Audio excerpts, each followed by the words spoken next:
Lucas 24, versículo 13, a partir do 13. Enquanto você encontra aí, declara assim comigo: a plenitude.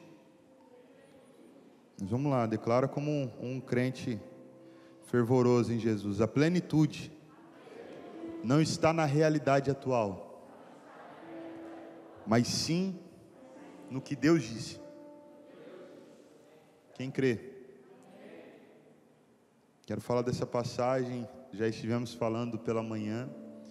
Foi um tempo de muita edificação e eu creio que continuará sendo agora, nesta hora também, em nome de Jesus. Lucas 24, a partir do versículo 13. Quem achou, diga achei. Naquele mesmo dia, 2 discípulos estavam indo para uma aldeia chamada Emaús, que ficava a uns 10 quilômetros de Jerusalém, e iam conversando a respeito de tudo o que tinha acontecido. Enquanto conversavam e discutiam, o próprio Jesus se aproximou e ia com eles. Porém, os olhos deles estavam como que impedidos de o reconhecer. Então ele lhes perguntou: o que é que vocês estão discutindo pelo caminho? E eles pararam entristecidos. Um, porém, chamado Cleopas, respondeu: será que você é o único que esteve em Jerusalém e não sabe o que aconteceu lá, nestes últimos dias? E ele lhes perguntou: do que se trata? Eles explicaram: aquilo que aconteceu com Jesus, o Nazareno, que era o profeta, poderoso em obras e palavras, diante de Deus e de todo o povo, e como os principais sacerdotes e as nossas autoridades o entregaram para ser condenado à morte e o crucificaram. Nós esperávamos que fosse ele quem havia de redimir Israel, mas depois de tudo isto, já estamos no 3º dia desde que essas coisas aconteceram. É verdade também que algumas mulheres do nosso grupo nos surpreenderam, indo de madrugada ao túmulo, e não achando o corpo de Jesus, voltaram dizendo que tinham tido uma visão de anjos, os quais afirmaram que ele vive. De fato, alguns dos nossos foram ao túmulo e verificaram a exatidão do que as mulheres disseram, mas não o viram. Então ele lhes disse: como vocês são insensatos e demoram para crer em tudo o que os profetas disseram. Não é verdade que o Cristo tinha de sofrer e entrar na sua glória? E começando por Moisés e todos os profetas, explicou-lhes o que constava a respeito dele em todas as escrituras. Quando se aproximaram da aldeia para onde iam, ele fez menção de passar adiante, mas eles o convenceram a ficar, dizendo: fique conosco, porque é tarde, e o dia já está chegando ao fim. Entrou para ficar com eles, e aconteceu que quando estavam à mesa, ele pegou o pão e o abençoou. Depois partiu o pão e deu a eles. Então os olhos deles se abriram, e eles reconheceram Jesus, mas ele desapareceu da presença deles.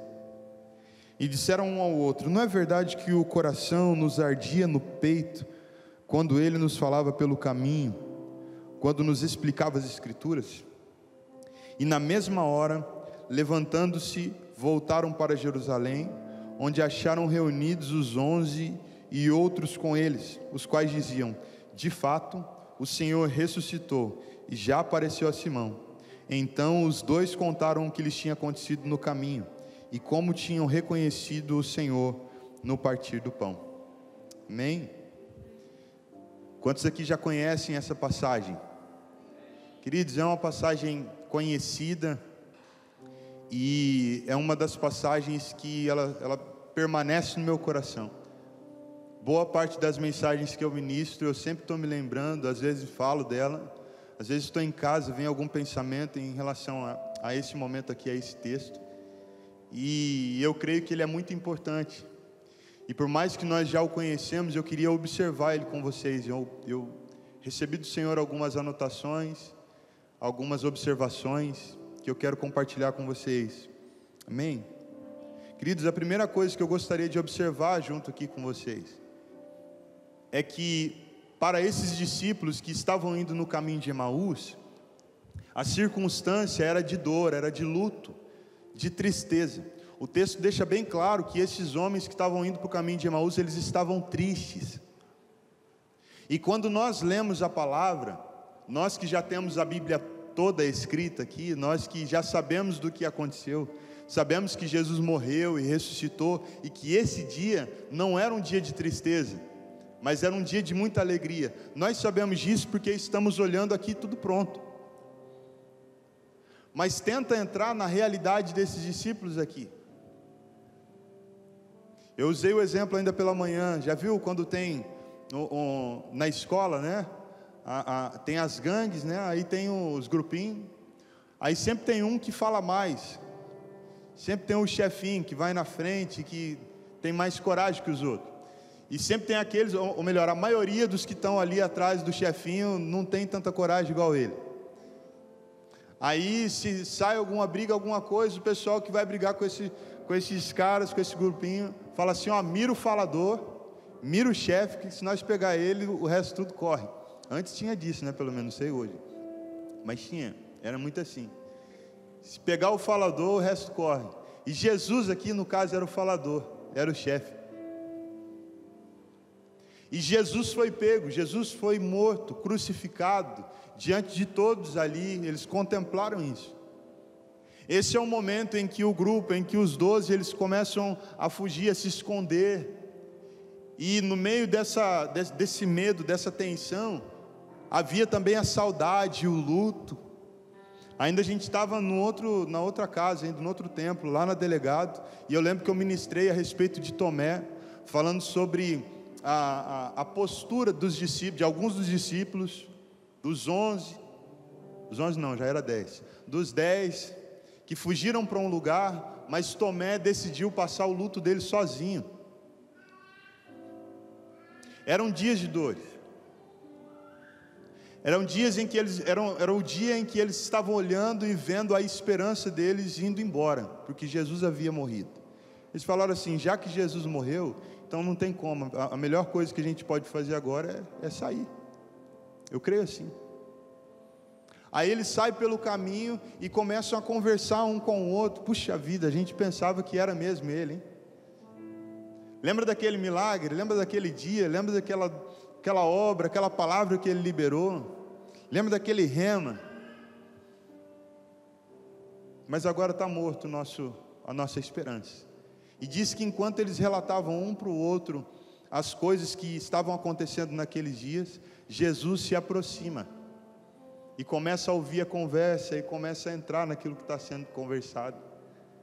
E o Senhor me chamou a atenção para uma primeira coisa que, nesta hora, nós precisamos falar das coisas que Deus tem feito em nossas vidas, falar das coisas que o Senhor deixou para nós na sua palavra. Nós precisamos compartilhar disso uns com os outros, sabe por quê? É num ambiente de compartilhar que Jesus aparece. É num ambiente, sabe, de partilhar da vida, de olhar para as coisas de Deus, de olhar para a sua palavra e dividir, sabe, que a presença vem. Às vezes a gente imagina isso acontecendo de muitas maneiras, mas eu creio que o Senhor deseja fazer em meio à sua igreja, em meio à comunhão. Quantos creem nisso? Queridos, se a gente olhar a palavra, nós vamos perceber que a maior parte das aparições de Jesus não foi na comunhão, foi individualmente, para alguns homens. Mas olhando principalmente para este texto, ou para este texto não, um pouquinho mais para frente, se a gente pegar o livro de Atos, nós vamos perceber que era plano de Deus reunir o seu povo em Jerusalém para uma grande manifestação. Então nós cremos sim que o Senhor une o seu povo, que o Senhor faz, sabe, Ele opera em nós a partir do compartilhar. E eu queria encorajar você a compartilhar, encorajar você a falar das coisas de Deus. A gente fala de tanta coisa quando a gente está junto, né? Deus é quem sabe das nossas rodinhas de conversa. Deus é que sabe de como a gente é falador, fala até demais, eu falo. Mas a gente precisa desfrutar de momentos de compartilhar para falar das coisas de Jesus. Quero encorajar vocês. Efésios 5, nos versículos 18 e 19, Paulo está dando uma instrução, na verdade, em Efésios inteiro, na carta toda, sobre conduta, sobre postura, e ele vai falar no versículo 18: não vos embriagueis com o vinho, onde há contenda, mas enchei-vos do Espírito. E é interessante a maneira como ele ensina esses homens a se encherem do Espírito. Ele diz: falando entre vós, com salmos, hinos e cânticos espirituais, dando graças a Deus em nome de Jesus por todas as coisas. Então, conforme nós compartilhamos, nós salmodiamos, nós cantamos, louvamos e falamos das maravilhas do Senhor, o Espírito vai enchendo a nossa vida. Quantos creem nisso? A unção num ambiente de compartilhar das coisas de Deus, coisas poderosas podem acontecer. A segunda coisa que a gente pode observar aqui é que a Bíblia diz que os olhos desses discípulos estavam como que impedidos de ver. E eu confesso para você que sempre quando eu li essa passagem, pensava nesse dito das Escrituras, que os olhos estavam impedidos, para mim, que Jesus estava intencionalmente fechando os olhos dos discípulos para que eles não vissem. E eu não quero tirar a possibilidade de que pode ser que Jesus estava fazendo isso, mas eu quero ser um tanto que literal no texto, porque o texto diz que os olhos daqueles homens estavam como que impedidos. Eram eles que não estavam conseguindo ver. Aí você pensa em toda a circunstância, eles tristes, de luto, sem esperança. Aí chega Jesus perto deles, mas a cabeça, a gente sabe que a visão é um produto da mente. Quando a nossa mente ela está formatada em um pensamento, ela está ligada a uma coisa só, a gente tem mais dificuldade para pensar diferente, para sair da casinha, para pensar em outras coisas. Às vezes até passa gente na nossa frente e a gente nem vê. Já viveu isso? Aí alguém passa por você e fala assim: nossa, você passou, eu nem vi. Por quê? Porque estava com a cabeça num outro lugar, estava concentrado, ou não estava pensando em nada, estava esparecido. Mas alguma coisa do tipo fez com que esses discípulos não conseguissem ver que era Jesus. Alguns historiadores vão dizer que há possibilidade do horário em que eles pegaram essa caminhada para Emaús está um tanto que escuro. E como não era, aqueles dias não tinha, né, a iluminação como nós temos hoje, é também uma possibilidade deles não ter conseguido reconhecer e Jesus ir conversando com eles. Mas nós também notamos aqui que Jesus fez de propósito, né? Foi conversando. Os discípulos tristes, olhando um para o outro, falando das coisas, Jesus chega e pergunta: o que vocês estão falando aí? O que está acontecendo? Aí diz que eles olharam para Jesus entristecidos, como que sem vontade de falar muito, né? Mas aí Cleopas começa a falar com Jesus: não é possível que você estava em Jerusalém e não soube das coisas que aconteciam. Aí Jesus pergunta para ele: que coisas que aconteceram? E aí disse que Cleopas começa a falar com ele: aquele Jesus chamado Nazareno, profeta, homem poderoso em obras e palavras, não somente diante do povo, mas também diante de Deus, aquele que nós acreditávamos, nós esperávamos que ele fosse que ele seria o rei, que iria redimir Israel,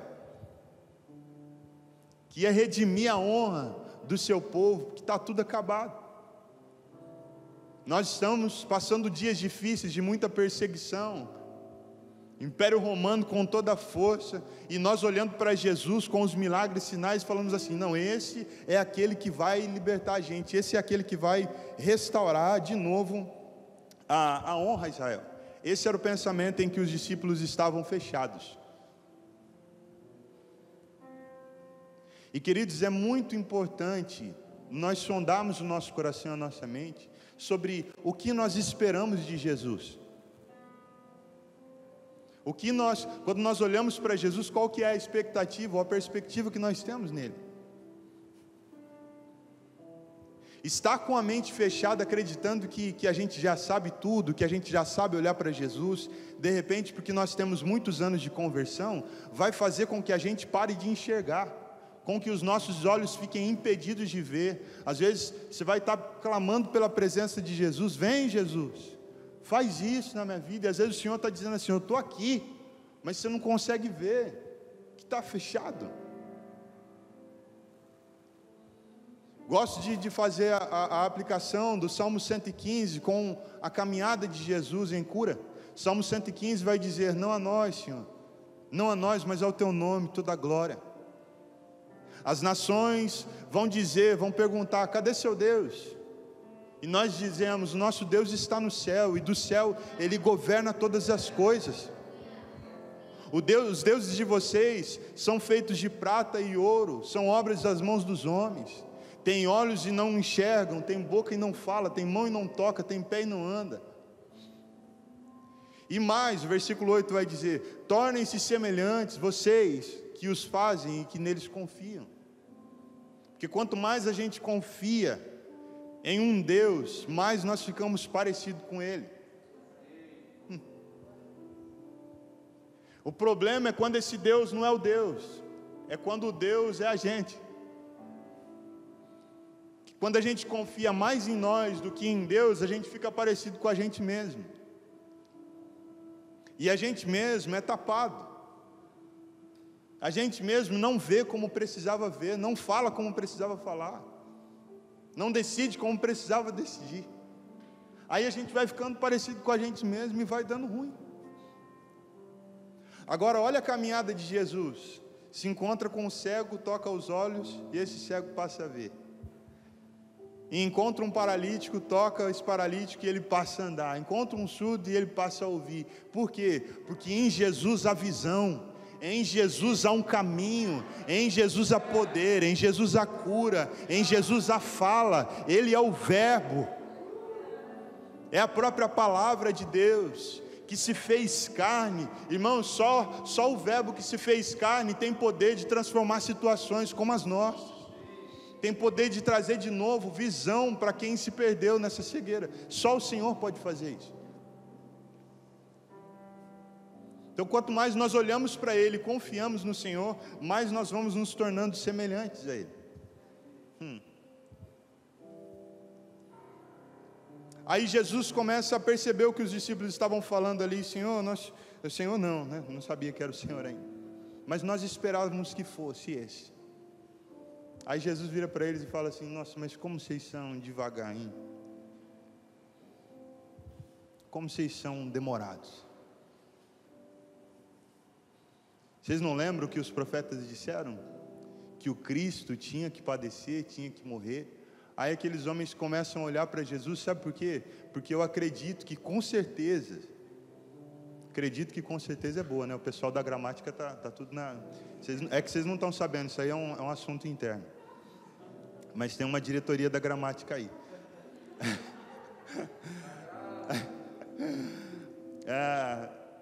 Mas com certeza aqueles homens, por serem discípulos de Jesus, já haviam ouvido sobre as profecias, já tinham tido acesso a essas coisas que Jesus estava falando, com certeza.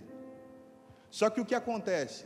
Quando nós não mantemos em perseverança, sabe, as palavras de Jesus acesas no nosso coração, a gente vai se esquecendo, e conforme a gente se esquece do que Jesus diz, nós vamos nos entristecendo. Sabe por quê? Porque a realidade é triste. A alegria está naquilo que Jesus disse, a plenitude está no que Jesus disse, não está na realidade atual. Esses discípulos olharam para a realidade atual, a perda ali de Jesus na cruz, e eles tomaram uma postura e ficaram tristes.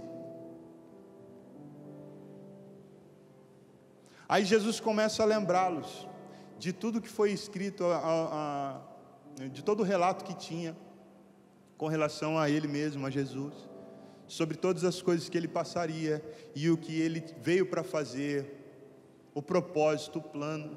E a Bíblia aqui vai dizer, Lucas escreve que Jesus começou a relatar desde Moisés, passando por todos os profetas.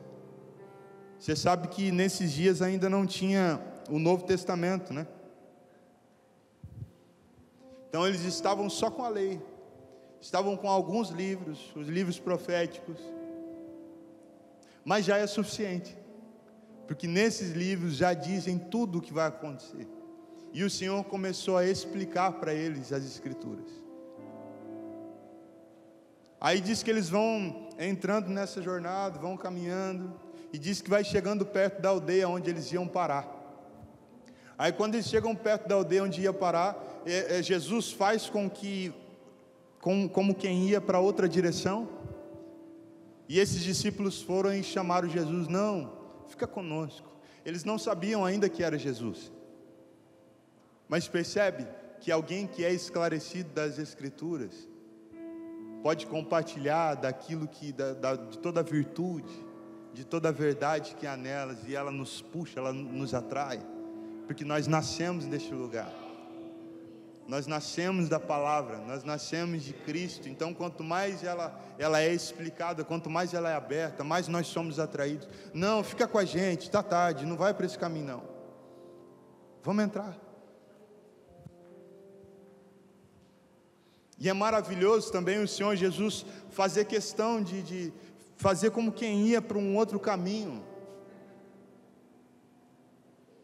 porque Jesus poderia muito bem ter falado assim: não, eu vou entrar com vocês, vou dormir com vocês, e eu vou ficar falando das Escrituras a noite inteira para vocês, deixa comigo que eu explico. Não, queridos, mas Jesus entrou na situação, na conversa, explicou a palavra. O efeito dessa explicação é fazer com que o coração voltasse a arder, porque essa foi a declaração dos discípulos. Depois, os versículos aqui para frente: porventura não nos ardia o coração enquanto Ele nos falava? Deixa eu fortalecer isso. As Escrituras sendo renovadas dentro de nós, tem o poder de reacender a chama do nosso coração diante dele. É só ela. Eu não sei se ele está falando de uma linguagem figurada aqui, mas ele diz que enquanto Jesus falava, o coração ardia. Eles disseram, enquanto ele nos abria, não teve como a gente deixar ele embora. Não entra. Jesus não pediu para entrar, porque é desse jeito. Ele está falando com você hoje aqui, neste lugar, como Ele fala com você em outras situações, não só aqui. Ele fala como Ele quer falar, mas eu tenho certeza de uma coisa: Jesus fala. E quando nós abrimos o nosso coração para dizer: Jesus, vem, entra, fala mais, fica conosco, com certeza Ele vai operar essa grande obra no nosso coração. Mas o nosso Jesus, por mais que tenha o controle, por mais que governa, por mais que é rei, por mais que nos ama, querido, deixa um caminho para a gente chamar Ele. Chama Jesus para perto de ti nessa noite. Fala para Jesus nessa noite: Senhor, fica comigo, Jesus, fica conosco. Abre-nos as tuas Escrituras, ó Deus. Nós queremos queimar outra vez, nós queremos sentir isso que esses discípulos aqui sentiram, esse arder no coração. Eu estava me lembrando esses dias, querido, de dias onde eu estava em casa e eu pegava o meu violão, ia para a varanda e começava a tocar. E eu tive visões nesse ambiente, adorando e chorando e buscando ao Senhor. Eu não sei se você já viveu essa impressão. Eu queria dizer para você que não é fantasia, não. Nosso Deus é grande, Ele é poderoso, e isso não é nada. Eu não estou falando para você de um arrepiozinho. Estou falando para você de estar perto de Jesus e perceber a impressão, a expressão, sabe, do seu amor, do seu poder, da sua palavra em nós. De repente isso é algo tão distante. Nós estamos na era da informação, não é? Na era do conhecimento, onde todo mundo sabe tudo, mas não entra em nada. Onde todo mundo pode saber de tudo, mas o que define o quanto a gente absorve de toda essa era de informação e conhecimento é o quanto nós nos comprometemos com o que a gente está ouvindo, é o quanto a gente tem coragem de dizer: fica, Senhor, está tarde. Ficar junto. Aí diz que Jesus entra na casa e eles vão para comer alguma coisa, sentam à mesa. Aí diz que Jesus pega o pão, parte o pão e dá a eles, e neste momento eles reconhecem. Alguns vão dizer que pode ser que eles reconheceram que era Jesus, porque possivelmente esses discípulos estavam em outras vezes que Jesus partiu o pão, abençoou e repartiu. Essa é uma das possibilidades. Mas lendo um livro sobre as 7 jornadas da cruz, o autor disse algo muito bonito. Ele disse que Possivelmente, no momento em que Jesus levantou o pão e partiu, as marcas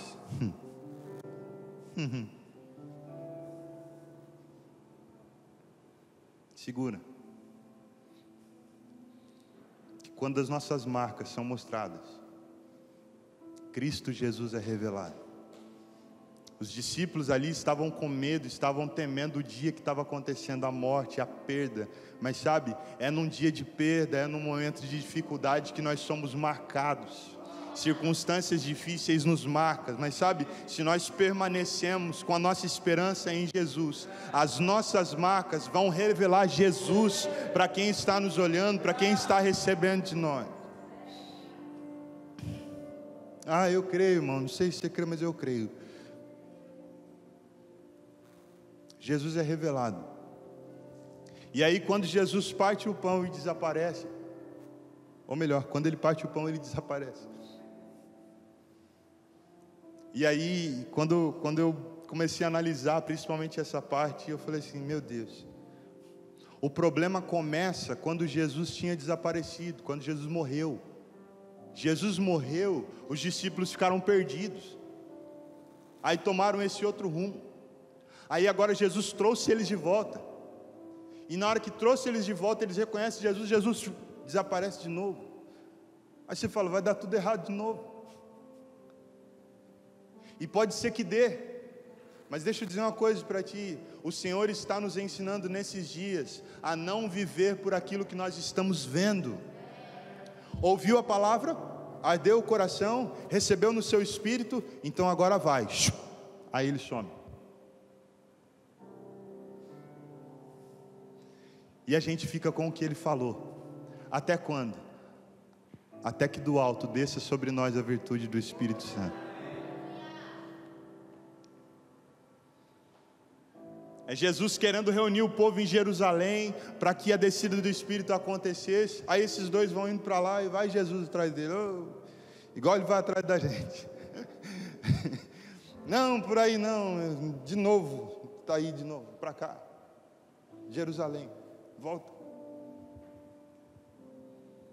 Aí eles têm essa conversa, né? Porventura não ardia o nosso coração enquanto ele nos falava.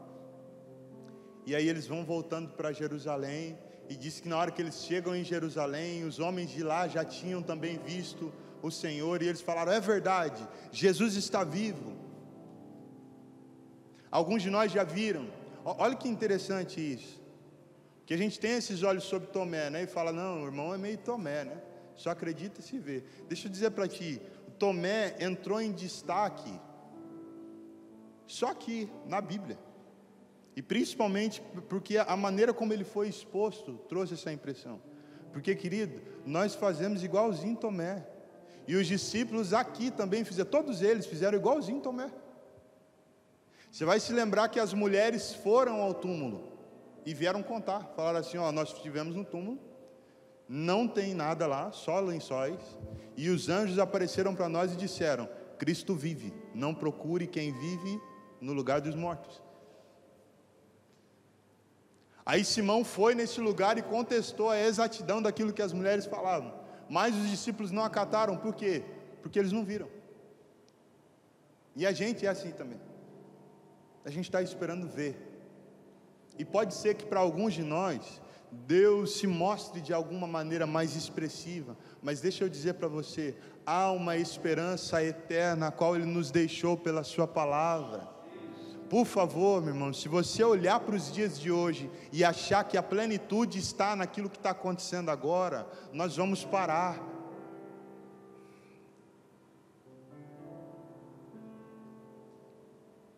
Meus dias têm sido apertados. Atravessei algumas realidades muito difíceis nesses dias. Mas eu sei que não termina aqui. Eu sei que há uma real, uma viva esperança eterna. Eu sei que o papai está com Jesus. E daqui a pouquinho nós vamos nos encontrar. Todos nós, a igreja de Jesus, viverá esse momento de estar com Ele para sempre. Sabe, eu creio que essa é a nossa esperança, essa é a nossa real. Por favor, não fixe os seus olhos no que está acontecendo agora, isso vai te entristecer, mas volte os seus olhos para Jesus, porque há uma esperança real e eterna.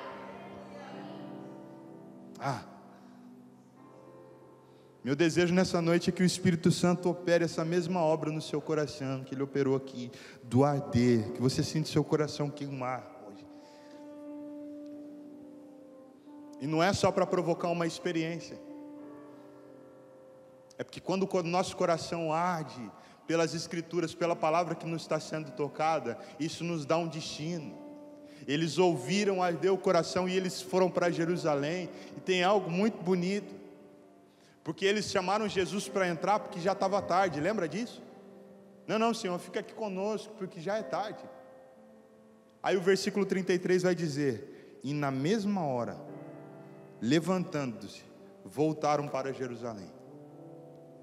Querida, a gente tem dificuldade com o tempo, a gente não tem tempo para buscar Jesus, porque o coração não está ardendo. Não, já está tarde, deixa para amanhã. Sabe por quê? Porque não está tendo um ardor no coração. Porque quando o coração arde, está tarde nada, vamos adorar. Está tarde não, nós vamos buscar o Senhor. Está tarde não, nós vamos clamar por Ele. Vamos buscar Ele agora. Levantando-se, foram para Jerusalém naquele exato momento. Que nós sejamos pegos, irmãos, pelo Espírito de Deus.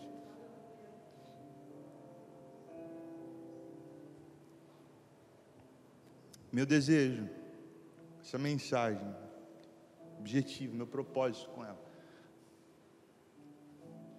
é que o seu coração se abra para ouvir aquilo que Jesus disse.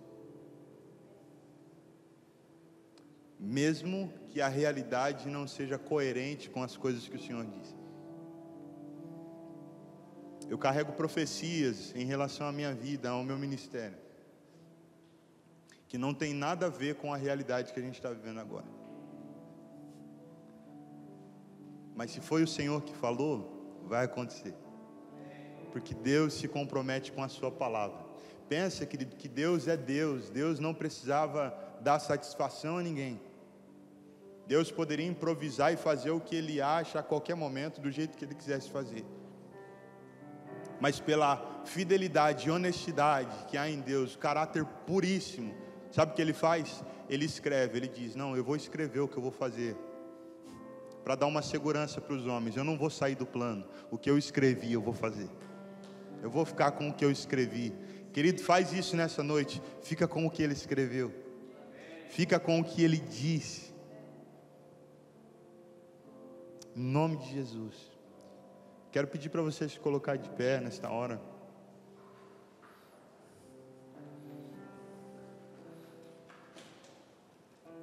Queria que você fechasse os teus olhos. Tem um texto aqui de Jeremias que eu acho lindo demais. Eu queria que você ouvisse ele com os seus olhos fechados, se preparando aí para entrar em oração, para buscar o Espírito Santo e se lançar. Hoje é o nosso dia, irmãos. Hoje é o dia de nós adentrarmos este lugar da presença. Hoje é o nosso dia. Tornei-me motivo de riso de todo o meu povo. Nas suas canções eles zombam de mim o tempo todo. Fez-me comer ervas amargas e fartou-me de fel. Quebrou os meus dentes com pedras e pisoteou-me no pó. Isso aqui é Jeremias que está dizendo, e ele está falando que Deus fez isso com ele. Deus tirou minha paz, esqueci-me do que significa prosperidade. Por isso digo, meu esplendor já se foi, bem como tudo o que eu esperava do Senhor. Lembro-me da minha aflição e meu delírio, da minha amargura e do meu pesar. Lembro-me disso tudo e a minha alma desfalece dentro de mim. Aí o versículo 21 diz assim: todavia, eu lembro-me também do que pode dar esperança. Graças ao grande amor do Senhor, é que não somos consumidos por suas misericórdias, que são inesgotáveis. É Jeremias dizendo: olha, eu passei por tudo isso, parece que Deus virou as costas para mim, parece que Deus não está se preocupando com esse tipo de situação, parece que vem uma multidão de pensamentos e de coisas, sentimentos estranhos que me afastam, que esfriam o meu coração. Mas sabe, Jeremias diz: todavia, eu quero trazer à memória o que me dá esperança, e a minha esperança está nas misericórdias do Senhor, porque as misericórdias do Senhor são a causa de nós não sermos consumidos. As suas misericórdias não têm fim, renovam-se a cada manhã. É por isso que o choro pode durar uma noite. O choro dura enquanto as trevas estão presentes, mas o sol da justiça brilhará. O sol da justiça brilhará. Os nossos dias não têm coerência com a realidade que nos espera, mas espere, do alto virá a virtude do Espírito, e nós sairemos e nós viveremos a plenitude daquilo que Deus tem para nós. A nossa esperança está nele. Ei, querido, deixa o Espírito Santo reacender a chama do teu coração nessa noite. Comece a orar ao Senhor. Se você ora em línguas, se você fala em mistério, comece a liberar nessa hora. Entre neste lugar de oração, de intimidade, de amor, de edificação com o Senhor. Senhor, nós te buscamos nessa noite, Jesus. Tu és o nosso refúgio, Tu és o nosso refrigério, Tu és a nossa paz. É em Ti que nós nos encontramos, é no Teu abraço que nós nos satisfazemos, é na Tua presença, ó Deus, que nós somos recebidos, ó Pai. É na Tua presença, ó Deus, que nós somos achados, ó Deus. Nós clamamos pela Tua presença, ó Pai, a transbordar no nosso espírito, no nosso coração. Nós clamamos, ó Deus, por mais paixão, mais fogo, mais sede, mais fome de Ti. Nós clamamos, ó Deus, por santidade. Nós clamamos por pureza. Nós clamamos, ó Deus, pelo Teu poder vindo e varrendo a nossa vida, vindo e peneirando quem nós somos. Nós queremos ser a Sua imagem e semelhança. Nós vamos orar até que isso venha, por mais que nós sabemos, ó Deus, que no grande dia virá, ó Pai, mas nós estamos esperando, Jesus. Nós estamos olhando para Ti e aguardando esse dia. Nós estamos olhando para o Senhor. Deus, se de repente alguém aqui nessa noite estava com os olhos para baixo, tinha perdido do foco que é o Senhor, levanta os olhos do teu filho nessa noite, levanta os olhos da sua filha nessa noite, coloca em Ti, Jesus. Faz Tua luz brilhar, ó Deus, e renasce em nós, ó Pai. Devolva-nos o foco, Jesus. Devolva-nos a sensibilidade no Espírito. Ainda que o Senhor não está na nossa frente, ainda que nós não podemos Te ver, nós cremos, ó Pai. Ah, Deus, toca os nossos corações, faz arder nessa noite, ó Deus. Só para dizer que o Senhor está, só para dizer que o Senhor nos ama. Faz um sinal, Jesus, só para fortalecer nossa fé, só para edificar o nosso interior, Jesus, só para nos acalorar, porque nós queremos permanecer olhando para Ti, Jesus. Fortalece aqueles que estão fracos, ó Deus, e eleva, Pai, aqueles que estão fortes, para que eles possam resplandecer a força do Senhor. Oh, Espírito Santo,